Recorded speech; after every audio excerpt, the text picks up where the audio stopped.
नमस्कार, मी राहुल कुलकर्णी. NDTVमध्ये तुमचं स्वागत आहे. श्री दिलीप वळसे पाटील साहेब आपल्यासोबत आहेत आणि अनेक प्रश्नांची उत्तरं खरं तर महाराष्ट्राला त्यांच्याकडनं जाणून घ्यायची. काय स्थिती आंबेगावची? आंबेगावची स्थिती तशी उत्तम आहे आणि या निवडणुकीमध्ये मतदार पुन्हा एकदा विधानसभेमध्ये मला पाठवतील असा माझा विश्वास आहे आणि त्या दृष्टिकोनातूनच आम्ही 5 वर्ष काम करत असतो. पण हा जो पवारसाहेबांना तुम्ही सोडलं, हा जो मतदारापर्यंत गेलेला मेसेज आहे त्याचा किती इम्पॅक्ट आहे? मी ग्राउंडवर फिरलो, तो मी नंतर सांगतो की लोक काय म्हणतात. नाही, पवारसाहेबांना सोडलं अशातला हा भाग नाही. हा काही कोणाचा इंडिव्हिज्युअल निर्णय नाही आहे. ओके. याच्यामध्ये सगळ्या पक्षाची बैठक बसून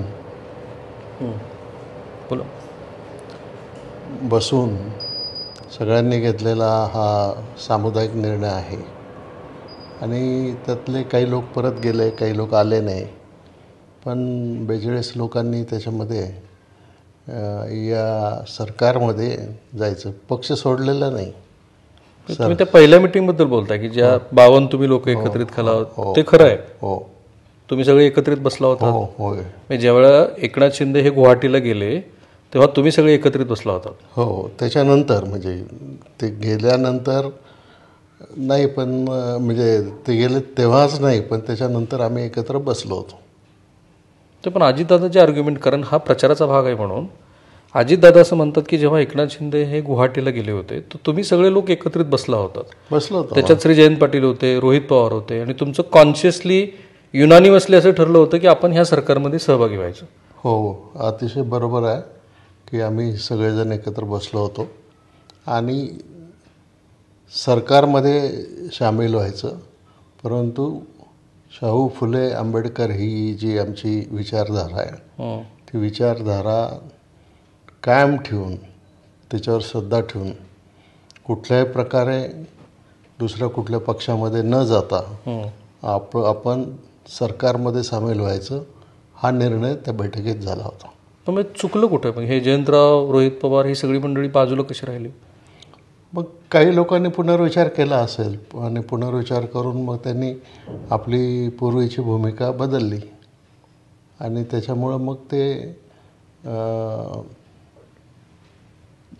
दुसरा निर्णय त्यांनी केला आणि त्याच्यामुळं ते परत गेले. नाही, पण ते आर्ग्युमेंट करताना काय म्हणतात, असं काही ठरलेलं नव्हतं. मुळात दिलीप वळसे पाटील असतील किंवा अजित पवार असतील, यांना कुठल्या ना कुठल्या तरी चौकशीची भीती होती आणि म्हणून ते नाविलाजाने तिकडे गेले. खरं तर त्यांनाही जायचं नव्हतं. तसं नाही म्हणता येणार, कारण मी आता अजितदादांबद्दल मी नाही बोलत, पण व्यक्तिगत मी सांगतो, मला कुठल्याही चौकशीची भीती नव्हती. पण तुमची चौकशी सुरू आहे का, होती का? काही मला एखादंसुद्धा income tax, CBI, ED, police, आणखीन कोणाचंही वॉरंट नाही, कुठली चौकशी नाही, काही तसं घडलेलं नाही. हा सामुदायिक निर्णय होता म्हणून त्याच्यात मी सहभागी झालो. पण मग तुम्ही साहेबांना का सोडून गेलात? सामुदायिक निर्णय होता. ओके.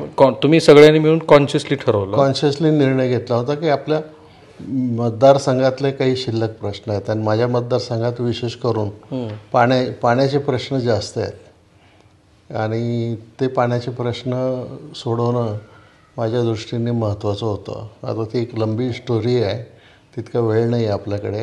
नाही, अगदी 2-3 मिनिटात तुम्ही जर सांगू शकला तर महाराष्ट्राला ते कळेल. कसं आहे की मागच्या सरकारच्या काळात जयंत पाटील पाटबंधारे मंत्री असताना हे आमचं जे डिंबे धरण आहे, या डिंबे धरणाला एक बोगदा पाडायचा आणि हे पाणी पलीकडे न्यायचं आणि आमचे हे जे 3 नद्यांवरचे 65 बंधारे आहेत, हे 65 बंधारे आम्ही आत्तापर्यंत 3-4 वेळा भरत होतो पावसाळ्यानंतर.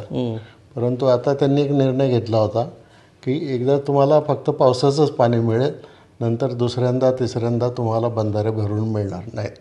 तसं झालं असतं तर हा जो इतके वर्ष काम करून हा बागायत झालेला तालुका हा जिरायत झाला असता किंवा दुष्काळी झाला असता आणि त्याच्यातून नवीन प्रश्न निर्माण झाले असते आणि म्हणून थोडंसं छातीवर दगड ठेवूनच हा निर्णय घेतलेला आहे आम्ही. म्हणजे छातीवर दगड ठेवून घेतला तुम्ही? होय. आता थोडंसं ना प्रेक्षकांना असं वाटेल की मी इतक्या ज्येष्ठ नेत्याला अशा पद्धतीचे औचित्य सोडून कसे प्रश्न विचारतोय, पण काय की मी तुमच्या बऱ्याच मुलाखती बघितल्या. तुम्ही स्वतः असं म्हणालात की तुम्ही जेव्हा पवारसाहेबाकडे जाऊन शिक्षण संस्था मागत होतात तेव्हा त्यांनी तुम्हाला साखर कारखाना दिला. जेव्हा तुम्ही त्यांचे PA होतात, प्रदीर्घ काळ त्यांच्याबरोबर राहिलात, तुम्हाला आमदारकी दिली, सगळ्या वेगवेगळ्या खात्याचं, आणि तुम्ही ते सक्षमपणे पार पडले, याच्यात काही दुमत नाही. प्रश्न असा आहे की पवारसाहेबांनी काय द्यायचं राहिलं होतं की ज्या कारणामुळे तुम्ही पवारसाहेबाला सोडलं? त्यांनी पवारसाहेबांना सोडायचा प्रश्नच नव्हता. पवारसाहेब आजही आमच्या मनामध्ये आहेत, हृदयामध्ये आहेत. परंतु हा एकदा सामुदायिक निर्णय झाल्यानंतर त्या सामुदायिक निर्णयाच्या बरोबर जायचं ठरल्यानंतर परत मागं फिरणं शक्य नव्हतं. आणि ही सिंचनाची जी राहिलेली कामं आहेत ती कामंसुद्धा मला पुरी करायची होती. ह्याला काही पर्याय नव्हता की तुम्हाला ह्या यांच्याबरोबर राहण्याशिवाय? कारण अजित पवारांकडे सत्तेसोबत राहण्याशिवाय, म्हणजे मला मंत्रिपद महत्त्वाचं नव्हतं, पण माझी ही कामं महत्त्वाची होती आणि म्हणून मी हा निर्णय घेतला.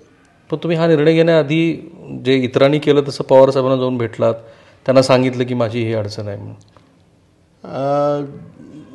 2 वेळा भेटलो आम्ही, परंतु एकटे नाही, सामुदायिक भेटलो आणि सामुदायिकरित्या भूमिका त्यांच्यासमोर मांडली.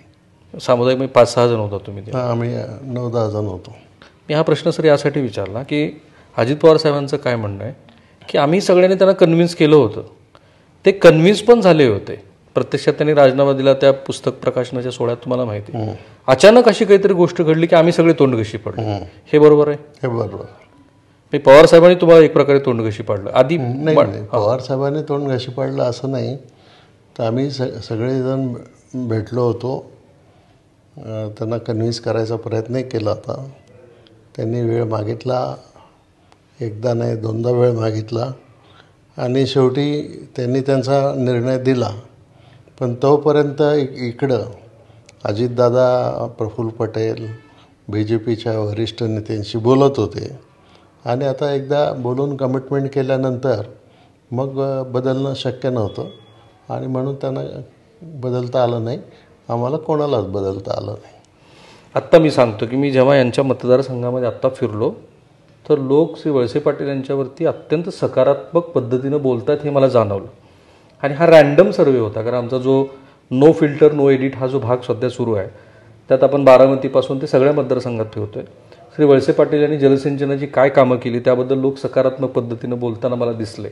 विशेषतः 35 पासून पुढचा जो वर्ग आहे तो दिलीप वळसे पाटील यांच्या कामावरती खुश आहे. आणि हे माझ्यासाठी सरप्रायझिंग आहे, कारण लोकसभा निवडणुकीच्या वेळेची जी चित्र आहे ती आणि विधानसभेचं लॉजिक हे पूर्णपणे वेगळं दिसतंय.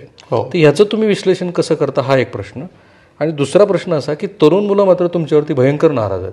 त्यांना असं वाटतं की शरद पवार यांच्याबद्दल ह्या वयाच्या टप्प्यावरती तुम्ही त्यांना सोडणं काही बरोबर केलेलं नाही आहे. असू शकतं तसं, परंतु राजकारणामध्ये कधी प्रसंगानुरूप निर्णय घ्यावे लागतात आणि त्याप्रमाणे तो निर्णय घेतलेला आहे. आणि ही जी तरुण पिढी आहे, ही तरुण पिढी त्यांना काय पाहिजे, त्यांना हे बाकीचं आता जे राजकारण चाललं आहे या राजकारणापेक्षा विकासाचं राजकारण जास्त महत्त्वाचं आहे. आणि या मतदारसंघामध्ये इतकी कामं झालेली आहेत आणि जी कामं कोणी अपेक्षा नाही करू शकत. समजा आता इथं अवसरीला गव्हर्नमेंटचं इंजिनिअरिंग कॉलेज झालं. आता गव्हर्नमेंटचं इंजिनिअरिंग कॉलेज एखाद्या तालुक्यामध्ये मतदारसंघामध्ये होणं आणि तिथून 6000 मुलं इंजिनियर होणं हे एक त्यांच्या दृष्टीने अतिशय महत्त्वाची बाब आहे. आणखीन विकासाची अनेक कामं त्याच्यामध्ये केलेली आहेत आणि ती बाब लोकांच्या लक्षामध्ये आहेत आणि म्हणून लोक माझ्या बरोबर आहेत. पण हे लोकसभेचं गणित विधानसभेला चालणार नाही असं तुम्हाला काय वाटतं? कारण तेव्हा पण जर अरिथमेटिक बघितलं आपण, आकडेवारी सगळी बघितली तर अमोल कोल्हे यांना तुमच्याच मतदारसंघात किती मोठं मताधिक्य मिळालं? नाही, लोकसभेच्या पूर्ण निवडणुकीच्या मी बाहेर होतो. ओके, हां, तुम्ही आजारीच होता. फ्रॅक्चर झालं होतं, त्यामुळे मी 3 महिने हॉस्पिटलमध्ये होतो, 1 महिना घरी होतो. त्यामुळे 4 महिने मी म्हणजे लोकसभेच्या निवडणुकीत 1 दिवससुद्धा मी सहभागी नव्हतो. त्यामुळे नक्की काय घडलं मलाही त्याचा अंदाज येत नाही. राईट. राष्ट्रवादी काँग्रेस पक्ष, अजित पवार गट यांनी किती जागा विधानसभेला लढवायला हव्यात असं तुम्हाला वाटतं? नाही, आता असं कारण छगन भुजबळ साहेबांनी एक आकडा सांगितला, नाही, सुनील तटकरे साहेब एक वेगळं काहीतरी बोलतायत. सुनील तटकरे पक्षाचे प्रदेश आहेत, भुजबळ साहेब ज्येष्ठ नेते आहेत, अजितदादा, प्रफुल्ल पटेल, हे लोक ज्यावेळेला चर्चा करतात त्यावेळेला बोलवल्याशिवाय काय आम्ही त्या चर्चेमध्ये सहभागी होत नाही. त्यामुळे आता वरच्या लेवलला म्हणजे विशेष करून अमितजी शहा किंवा देवेंद्रजी फडणवीस, अजितदादा पवार यांच्या लेवलला काय चर्चा होती ते आम्ही त्यांना विचारत पण नाही काय चर्चा झाली. आणि त्यामुळं आता या सगळ्या राजकारणामध्ये शिंदे सेना, राष्ट्रवादी काँग्रेस, BJP याच्यामध्ये कसं जागा वाटप होतं आहे किंवा काय चर्चा होते त्याच्यावर हे सगळं अवलंबून आहे. तुमचा एवढा प्रदीर्घ काळाचा अनुभव बघता आत्ताच्या महाराष्ट्राच्या राजकारणाकडे तुम्ही कसं बघता बरं? आत्ताचं महाराष्ट्राचं राजकारण हे न समजण्यासारखं आहे. हे तुम्हालाही समजत म्हणजे सभागृहातही समजत नाही आम्हाला आणि बाहेरही समजत नाही.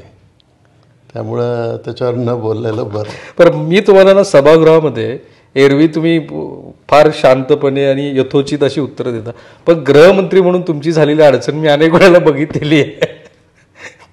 तेव्हा कसं होतं ते सगळं गृहमंत्रीपद तुमचं? गृहमंत्रीपद मुळामध्ये मी 1 वर्षभर गृहमंत्री आणि अत्यंत कठीण काळात तुमच्याकडे आलं आणि कठीण काळात आलेलो होतो. त्यामुळे मी जास्त बोलत नव्हतो, कमी बोलत होतो आणि कमी बोलून काम करायचं. आणि एखादी गोष्टीचं उत्तर जरी माहीत जरी असलं तरी ते डिस्क्लोज करायचं नाही, कारण त्याचे जे वेगवेगळे परिणाम होतात ते परिणाम होऊ नयेत म्हणून त्याच्यामधून मी जरा थोडं बॅकट्रॅकला राहायचो. आणि त्याच्यामुळे लोकांना असं वाटायचं की यांना याचं उत्तर माहिती नाही. कारण ते काय झालं तुमच्याबद्दल गृहमंत्री म्हणून तुम्ही कशी अपयशी झालात असं नेरेटिव्ह एक उद्धव ठाकरे गटाकडनं आलं. तुम्ही गृहमंत्री असताना इतकी सगळी लोक गुवाहाटी सुरतला गेली, याची काही कल्पना होती का तुम्हाला असं काही घडतं आहे? तुम्ही काही इनपुट्स दिले होते का उद्धव ठाकरे यांना? नाही, इनपुट्स बरेच आधी दिले होते, परंतु ते एवढ्या मोठ्या प्रमाणात लोक जातील असं नाही. पण काही लोक गडबड करत आहेत, काही गडबड होण्याची शक्यता आहे, तर तुम्ही त्याच्याकडे लक्ष द्या असं उद्धवजींना सांगितलेलं होतं. परंतु प्रत्येक वेळेला त्यांचं उत्तर मला हेच होतं की तुम्ही काही काळजी करू नका, मी बघून घेतो. आणि मग कारण शेवटी एखादा त्यांच्या पक्षाचा सहकारी असला तुम्हालाही मर्यादा तर त्याच्याशी मी थेट बोलण्यापेक्षा त्यांच्या प्रमुखांना सांगितलं तर मग त्यांनी त्याची काळजी घेतली असेल नसेल ते त्यांना माहिती. आणि मग तुमच्याकडे तो चव्हाणचा तो CD काय तो पेनड्राईव्हचा बॉम्ब पण आला, देवेंद्रजींनी सभागृहामध्ये खूप आरोप केले. असं आहे, it was a shocker for everybody. चव्हाणचा पेनड्राईव्हचा बॉम्ब आला ती बाहेर घडलेली घटना आहे, हाऊसच्या बाहेर घडलेली घटना आहे. म्हणजे एका वकिलाकडे क्लायंट जातो, चव्हाणांच्याकडे खडसे गेले आणि कॅमेरा लावलेला आणि शूट झालं, हे फक्त त्या 2 लोकांनाच माहिती असू शकतं ना. त्याला काही फार मोठ्या इंटेलिजन्सची गरज नाही. कोणी समजा आता तुम्ही माझ्या घरी आला, मला शूट करता आता इथं काही आम्ही लावला. आता तुम्ही हे शूटिंग करत असताना हे राज्याच्या DGला किंवा CPला कसं माहीत असणार की राहुल कुलकर्णी आता इथं दिलीप वळसे पाटलांची शूटिंग घेतात म्हणून? नाही, पण ते आर्ग्युमेंट अशी केली की तेव्हा गिरीश महाजन आणि श्री देवेंद्र फडणवीस यांना अटक करण्याचा प्रयत्न होता. हे खरं आहे का? त्याच्यातल्या बऱ्याच गोष्टी आत्ता सांगण्यासारख्या नाहीत. निवडणूक झाल्यावर मी कधीतरी खाजगीत तुमच्याशी बोलेन. कारण मला हे फार आवश्यक वाटतं, कारण महाराष्ट्राच्या राजकारणाआधी शेवटचे 5 मिनिट मी त्यांचे घेणार आहे. फार वेगळ्या पद्धतीची दिशा 2019 नंतर मिळाली. जे तत्त्व महाराष्ट्र पाळत होता ते तत्त्वही सुटून गेलं. तुमची तब्येत कशी आहे? माझी तब्येत चांगली आहे. कारण मी आता चालताना तुम्हाला थोडं वजनही तुमचं बऱ्यापैकी घटलं आहे. हो, 4 महिन्यापूर्वी मला संध्याकाळी घरातच पाय घसरून पडलो मी. पाय फ्रॅक्चर झाला, खुबा फ्रॅक्चर झाला, हात फ्रॅक्चर झाला आणि हॉस्पिटलमध्ये गेलो. मग 3 महिने हॉस्पिटलमध्ये राहिलो, 1 महिना घरी राहिलो. त्यामुळे 4 महिने माझे लोकसभेच्या काळातले प्रचाराचे महत्त्वाचे ते पण गेले आणि ही तब्येत दुरुस्त व्हायला आता 6 महिने होऊन गेले. अजून 6 महिने लागतील कदाचित, पण मुवमेंटवर काही बंदी नाही. आणि मी आता ठीक आहे, मी आता बाकीच्या पॉलिटिकल गोष्टीसाठी वेळ देतोच आहे आणि फिरायला पण सुरुवात केलेली आहे. तुम्ही उमेदवार की पूर्वाला तुम्ही उमेदवारी देणार? नाही, मी स्वतः उमेदवार. हे आता क्लिअर आहे? हे क्लिअर मी जाहीर केलं अजितदादांच्या समोर की मीच उमेदवार आहे, पूर्वा नाही किंवा आमच्या घरातलं दुसरं कोणी नाही. पण मग तुम्ही अजितदादाला हे सांगितलं का की तुम्ही शरद पवार यांना भेटायला जाणार होतात किंवा त्यांच्या पक्षात पुन्हा परत जाण्याची तुमची इच्छा आहे? नाही, भेटायला जाणार होतो. तुम्ही जाणार होता? बाकी इतर विचार केलेला नव्हता अजून तसा केला? तशी आमची भेट होतेच. कारण मी वेगळ्या कार्यक्रमात यशवंतराव चव्हाण प्रतिष्ठानचा ट्रस्टी आहे. वसंतदादा शुगर इन्स्टिट्यूटचा मी व्हाईस चेअरमन आहे, साहेब अध्यक्ष आहेत. रयत शिक्षण संस्थेमध्ये आम्ही एकत्र आहोत. बाकीच्या अनेक संस्थांमध्ये आम्ही एकत्र काम करतो. त्यामुळे मिटिंगच्या वेळेला आमची भेट होते तिथे, तो काही प्रश्न येत नाही. पण तुम्ही तो पवार साहेबांकडे परत जाण्याचा विचार करताय अशा ज्या बातम्या आमच्यासहित सगळ्यांनी चालवल्या त्या? नाही, आता का ती वेळ निघून गेली? आता ती वेळ निघून गेली. आता हीच ब्रेकिंग आहे माझ्यासाठी. श्री दिलीप वळसे पाटील हे काही शरद पवारांच्या गटात जाणार नाहीयेत का? निवडणुकीनंतर काही वेगळा विचार आहे? नाही, आज काय तसा विचार केलेला नाही. राजकारण सारखं बदलत असतं. निवडणुकीचे निकाल लागल्यावर काय रिझल्ट येतील, काय परिस्थिती तयार होईल, कोण कोणाशी हात मिळवेल, कोण कोणाशी दोस्ती करेल, हे तेव्हाच कळेल आणि त्याच्यानंतरच आपल्याला आपली वैयक्तिक भूमिका ठरवता येईल. म्हणूनच मी तुम्हाला मगाशी विचारला होता प्रश्न की तुमच्या प्रदीर्घ अनुभवानंतर आत्ताचं महाराष्ट्राचं राजकारण कसं वाटतं? कारण पोस्ट इलेक्शन नंतर एक नवी अरेथमेटिक जुळली जातील असं म्हणतात. रिअलाइनमेंट होईल, कोणी कोणाची हात मिळवणी करेल, काही सांगतो मीच म्हणाला. हो, मी म्हणालो ते बरोबर आहे. मी मगाशी तुमच्या या प्रश्नाचं उत्तरसुद्धा मी दिलेलं आहे ऑलरेडी. त्यामुळे निवडणुकीपर्यंत वाट बघूया काय शेवटी देशाचं राजकारण काय होतं आणि फायनल रिझल्ट्स काय आले. आता महाराष्ट्राचं राजकारण काय आहे, फायनल रिझल्ट्स काय येतील, हे सगळं बघून मग सगळ्यांनाच, म्हणजे नुसतं मला एकट्यालाच नाही तर सगळ्यांना, म्हणजे महाविकास आघाडीलासुद्धा आणि युतीलासुद्धा आपल्या आपल्या भूमिका त्यावेळेला ठरवाव्या लागणार. तुमचे आणि पवार कुटुंबाचे आजही वैयक्तिक पातळीवरचे संबंध, तुमची कन्या ही सुप्रिया सुळे यांच्या खूप संपर्कात असते, एकमेकांशी त्या बोलतही असतात अशी चर्चा असते. आणि म्हणून ते असं म्हटलं जातं की आज नाही तर उद्या दिलीप वळसे पाटील हे बॅक टू पॅव्हिलियन करतील आणि श्री शरद पवार यांच्याकडे जातील. असं नाही, असं आहे, एकमेकाशी बोललं म्हणजे लगेच काही त्याच्यामध्ये दुसरं काही अर्थ काढायचं काही कारण नाही. काम असलं तर कोणी कोणाला फोन करू शकतं. असे फोन होतात ना? पण फोन होतात ना, असे फोन होतात.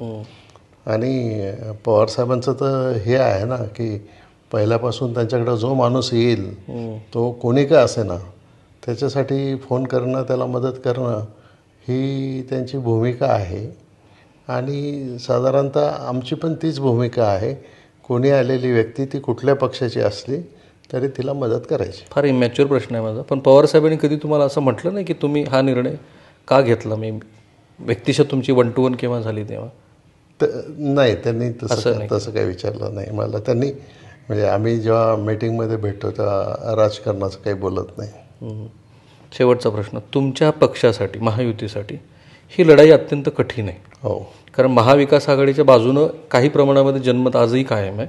विशेषतः शरद पवार यांच्याबद्दल, काँग्रेस पक्षाबद्दल विदर्भामध्ये, उद्धव ठाकरे यांच्याबद्दल माझं थोडंसं वेगळं मत आहे की लोकसभेला जसंच्या जसं होतं तसं आता चित्र नाही. तर ही लढाई महायुती ही जिंकेल की 1995 सालासारखी महाराष्ट्रात परिस्थिती निर्माण होईल, 44हून अधिक अपक्ष? आज तरी त्याच्याबद्दल स्पष्ट उत्तर देता येणार नाही. ओके. कारण 45 अपक्ष येतील असं आज म्हणणं बरोबर नाही. कारण सगळेच पक्ष आपापली ताकद लावून त्या ठिकाणी काम करत आहेत आणि त्या ताकदीच्या जोरावर मग ही निवडणूक लढल्यानंतर त्याचा जो निर्णय येईल तोच अंतिम आणि त्याच्यानंतरच परिस्थिती महाराष्ट्राच्या राजकारणाची एकदम स्पष्ट होईल. तर थँक्यू सो मच. माझ्या मते महाराष्ट्रातले जे शांत, मितभाषी, कमी बोलून योग्य त्या पद्धतीनं उत्तरं देणाऱ्या नेत्यापैकी श्री दिलीप वळसे पाटील आहेत. त्यांच्या राजकीय भूमिकेबद्दल तुमची जी काही मतं असतील ती आहेतच, माझीही असतील, मीही त्यांना त्या प्रश्नातनं विचारलेत. पण बहुतेक सगळ्या प्रश्नांची उत्तरं त्यांनी दिलीत. 1-2 प्रश्नात त्यांनी गुपितपणे काही गोष्टींचा खुलासा पण केला आहे, जो महाराष्ट्रातल्या सुज्ञ प्रेक्षकांना बरोबर लक्षात येईल. माझे सहकारी अविनाश पवार आणि कॅमेरामन निकेतन माने, समीर राहुल कुलकर्णी, NDTV मराठी, आंबेगाव.